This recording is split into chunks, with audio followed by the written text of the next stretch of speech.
यह बात साल 2017 की है। मैं उस समय बिहार के एक छोटे से गांव में अपने माता पिता और छोटी बहन के साथ रहता था। हमारा घर बहुत पुराना था और उसके पीछे एक छोटा सा आंगन था जहां मेरी माँ रात में कपड़े और अनाज सुखाने के लिए रखती थी। घर के पीछे से ही खेत शुरू हो जाते थे और खेतों के उस पार एक पुराना पीपल का पेड़ था। गांव में उस पेड़ को लेकर पहले से बहुत सी बातें कही जाती थीं। मेरी दादी हमेशा कहती थी कि रात के समय उस पेड़ के नीचे किसी औरत की आवाज सुनाई दे तो वहां रुकना नहीं चाहिए, क्योंकि वह किसी इंसान की आवाज नहीं होती। उस समय तक हमारे घर में ऐसी कोई घटना नहीं हुई थी, इसलिए मुझे कभी इस बात का अंदाजा नहीं था कि दादी इतनी गंभीर होकर यह बात क्यों कहती थी। लेकिन एक रात मेरी छोटी बहन ने अचानक मुझे जगाकर कहा कि आंगन में कोई औरत खड़ी है। मैं नींद में था, इसलिए पहले मुझे लगा कि वह सपना देखकर डर गई है। मैंने उससे पूछा कि उसने किसे देखा है, तो उसने कहा कि एक औरत सफेद कपड़े पहनकर कुएं के पास खड़ी है और लगातार हमारे घर की तरफ देख रही है। मैंने उसे कमरे में रहने को कहा और खुद खिड़की के पास जाकर बाहर देखा। आंगन में कोई नहीं था, कुएं के पास भी कुछ दिखाई नहीं दे रहा था। मैंने बहन से कहा कि शायद अंधेरे में उसे कुछ गलत दिखाई दिया होगा। वह फिर भी डरती रही और बोली कि वह औरत वहां पहले भी खड़ी थी। अगली सुबह मैंने ये बात मां को बताई तो उन्होंने मेरी तरफ कुछ देर देखा और फिर बात बदल दी। मुझे उनका ऐसा करना अच्छा नहीं लगा, इसलिए मैंने दोबारा पूछा कि क्या उन्हें इस बारे में कुछ पता है।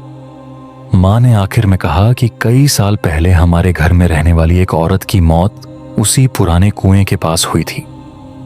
गांव में लोग कहते थे कि वह औरत मरने के बाद पिशाचनी बन गई थी और कभी कभी रात में पुराने घरों के आसपास दिखाई देती थी। मैंने मां से पूछा कि उन्होंने यह बात पहले क्यों नहीं बताई। उन्होंने कहा कि ऐसी बातें बच्चों से दूर रखना ही बेहतर है। उस दिन मैंने भी ज्यादा कुछ नहीं सोचा, लेकिन उसी रात करीब 2 बजे मेरी नींद अपने आप खुल गई। कमरे में बाकी सब लोग सो रहे थे, तभी मुझे आंगन से बर्तन खिसकने की आवाज सुनाई दी। आवाज ऐसी थी जैसे कोई रसोई में रखी चीजों को एक एक करके उठा रहा हो। मैं बिस्तर से उठकर बाहर जाने ही वाला था कि मेरी बहन ने नींद में मेरा हाथ पकड़ लिया। उसकी आंखें बंद थीं, लेकिन उसने बहुत धीमी आवाज में कहा, भैया बाहर मत जाना, वो आज फिर आई है। मैंने उससे पूछा कि कौन आई है, लेकिन उसने कोई जवाब नहीं दिया। उसी समय आंगन से मेरी मां की आवाज आई। उन्होंने मेरा नाम लेकर कहा, बाहर आ जाओ, मुझे तुमसे कुछ जरूरी बात करनी है।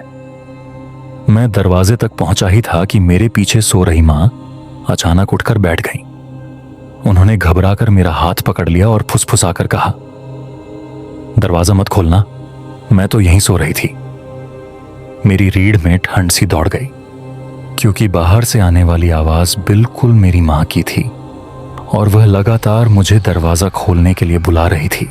अंदर से मेरी मां की आवाज लगातार मुझे बुला रही थी, लेकिन मेरी असली मां मेरे पीछे बैठी थी और उनका हाथ अभी भी मेरे हाथ पर था। उन्होंने मुझे इशारे से बिल्कुल चुप रहने को कहा। बाहर कुछ देर तक वही आवाज आती रही और फिर अचानक बंद हो गई। हम दोनों काफी देर तक वहीं बैठे रहे। घर में बाकी लोग सो रहे थे और किसी को इस बात की जानकारी नहीं थी। करीब 10 मिनट बाद आंगन में रखी लोहे की बाल्टी अपने आप गिरने की आवाज आई। मां ने मुझे बाहर जाने से रोक दिया। इसके बाद कुछ देर तक ऐसा लगा जैसे कोई नंगे पैर आंगन में धीरे धीरे चल रहा है। कदमों की आवाज कुएं के पास जाकर रुक गई। फिर बाहर से मेरी बहन की आवाज आई, भैया दरवाजा खोलो। मेरी बहन तो उसी कमरे में मेरे पास बैठी थी। उसने आवाज सुनते ही अपना चेहरा चादर से ढक लिया।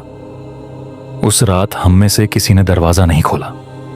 करीब 3 बजे के बाद बाहर की सारी आवाजें बंद हो गईं। सुबह जब पिताजी ने आंगन का दरवाजा खोला तो कुएं के पास गीली मिट्टी पर पैरों के निशान दिखाई दे रहे थे। सबसे अजीब बात यह थी कि उन निशानों में पैर की उंगलियां आगे की तरफ नहीं थीं, वे उल्टी दिशा में थीं, जैसे कोई व्यक्ति हमारी तरफ से कुएं की तरफ नहीं बल्कि कुएं से हमारी तरफ चलकर आया हो। पिताजी ने निशान देखते ही दरवाजा बंद कर दिया और गांव के एक बुजुर्ग को बुलाया। उन्होंने निशान देखकर ज्यादा सवाल नहीं किए। उन्होंने सिर्फ इतना कहा कि रात में जो आवाज हमने सुनी थी वह किसी औरत की आवाज नहीं थी। उन्होंने बताया कि गांव में कई साल पहले इसी तरह की घटना हो चुकी थी और उस समय भी लोगों ने पहले घर के बाहर आवाज सुनी थी। फिर कुछ दिनों बाद वह आवाज घर के अंदर से आने लगी थी। उस दिन से मां ने रात होते ही घर के पीछे वाला हिस्सा बंद रखना शुरू कर दिया। हम सभी जल्दी सोने लगे और कोई भी अकेले आंगन में नहीं जाता था। करीब एक हफ्ते तक कुछ नहीं हुआ, इसलिए हमें लगा कि शायद वह रात वहीं खत्म हो गई थी। लेकिन 7वें दिन रात में मेरी बहन अचानक नींद से उठकर मेरे कमरे में आई। उसके हाथ में उसकी पुरानी गुड़िया थी। उसने वह गुड़िया मेरे सामने रखी और कहा कि वह इसे रात में अपने कमरे के बाहर पड़ी हुई देखती है। मैंने पूछा कि इसमें डरने वाली क्या बात है, लेकिन उसने कहा कि गुड़िया उसके पास नहीं थी। वह तो कई महीनों से घर के पुराने सामान वाले कमरे में रखी थी। मैं उसके साथ उस कमरे तक गया। दरवाजा खोलने के बाद मेरी नजर सीधे फर्श पर गई। वहां वही गुड़िया पड़ी थी, लेकिन उसके कपड़ों पर मिट्टी लगी हुई थी और उसके चेहरे पर लाल रंग से एक नाम लिखा था। वह मेरी बहन का नाम था। उस नाम को देखकर मेरी बहन रोने लगी। उसने कहा कि पिछले कुछ दिनों से उसे रात में ऐसा लगता था जैसे कोई उसके कमरे के बाहर खड़ा होकर उसे देख रहा है। उसने यह बात पहले इसलिए नहीं बताई थी क्योंकि उसे डर था कि घर वाले उसे डांटेंगे। मैंने उससे पूछा कि क्या उसने उस औरत को दोबारा देखा है, तो उसने कहा कि 2 रात पहले उसने खिड़की के बाहर एक औरत को खड़े देखा था। वह औरत बिल्कुल स्थिर थी और लगातार उसके कमरे के अंदर देख रही थी। मैंने यह बात पिताजी को बताई। उन्होंने उसी समय पुराने सामान वाले कमरे को बंद कर दिया और सुबह होते ही हमें गांव के उस बुजुर्ग के पास ले गए। उन्होंने मेरी बहन का नाम सुनते ही पूछा कि क्या उसके कमरे में पिछले कुछ दिनों से कोई अजीब चीज मिल रही है। मैंने उन्हें गुड़िया के बारे में बताया। उन्होंने काफी देर तक चुप रहने के बाद कहा कि अब हमें घर के पीछे वाले कुएं के पास बिल्कुल नहीं जाना चाहिए। उन्होंने हमें एक पुरानी बात भी बताई। कई साल पहले गांव की एक औरत की मौत उसी कुएं के पास हुई थी। उसके बाद उसके घर में रहने वाले लोगों ने भी रात में किसी औरत की आवाज सुनने की बात कही थी। कुछ दिनों बाद उस घर की छोटी लड़की अचानक बीमार पड़ गई थी और लगातार कहती थी कि रात में एक औरत उसके कमरे में बैठी रहती है। परिवार ने घर छोड़ दिया था और उसके बाद वह मकान कई साल तक खाली रहा। मैंने पूछा कि उस औरत का हमारे घर से क्या संबंध था। बुजुर्ग ने कहा कि जिस घर में वह औरत रहती थी वह हमारा पुराना घर था। शादी के बाद मेरे दादा ने उसे गिराकर नया घर बनवाया था। मुझे यह सुनकर समझ आया कि हमारे घर के पीछे वाला पुराना कुआं उसी समय से वहां क्यों था। उस रात मैंने बहन को अपने कमरे में सुलाया। करीब 2 बजे अचानक उसकी नींद खुल गई। उसने मेरी तरफ देखा और बिना घबराए कहा कि कोई उसे बाहर से बुला रहा है। मैंने ध्यान से सुना तो आंगन से एक औरत की बहुत धीमी आवाज आ रही थी। वह मेरी बहन का नाम लेकर उसे बाहर आने के लिए कह रही थी। इस बार आवाज हमारी मां की नहीं थी, वह किसी बूढ़ी औरत की आवाज थी। मैंने बहन को अपने पास बैठाए रखा और दरवाजा बंद कर दिया। कुछ देर बाद बाहर से खिड़की पर हल्की खरोंच की आवाज आने लगी। आवाज धीरे धीरे ऊपर की तरफ बढ़ रही थी, जैसे कोई खिड़की के बाहर दीवार पर हाथ फेर रहा हो। मैंने खिड़की की तरफ देखा तो पर्दे के नीचे से किसी के पैर दिखाई दे रहे थे।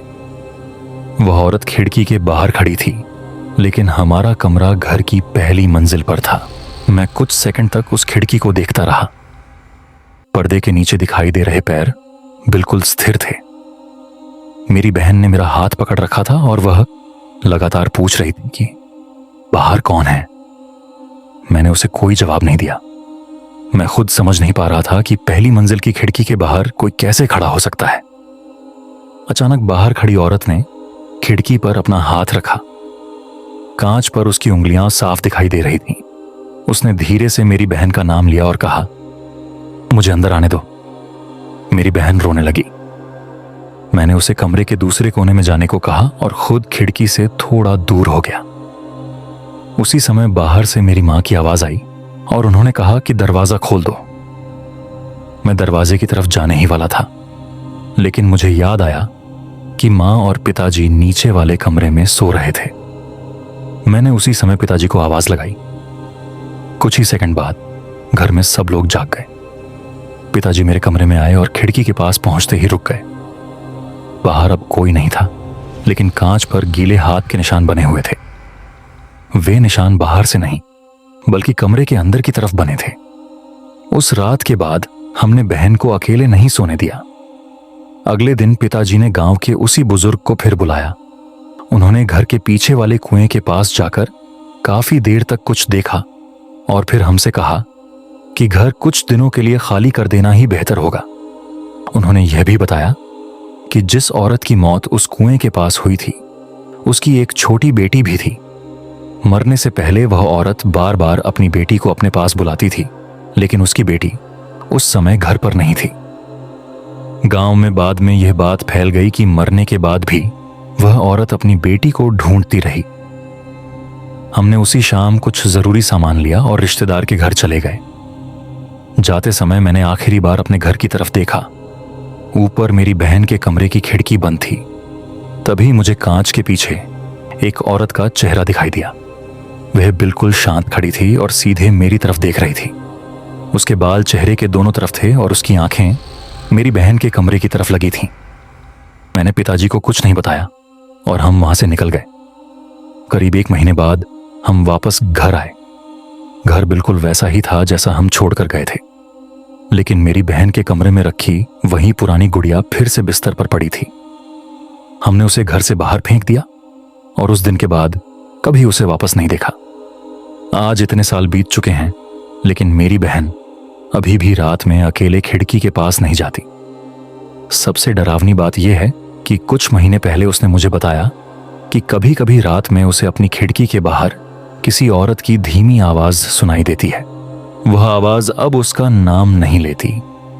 वह सिर्फ इतना कहती है, तुम्हारी मां कहां है? और मेरी मां की मौत को अब 3 साल हो चुके हैं।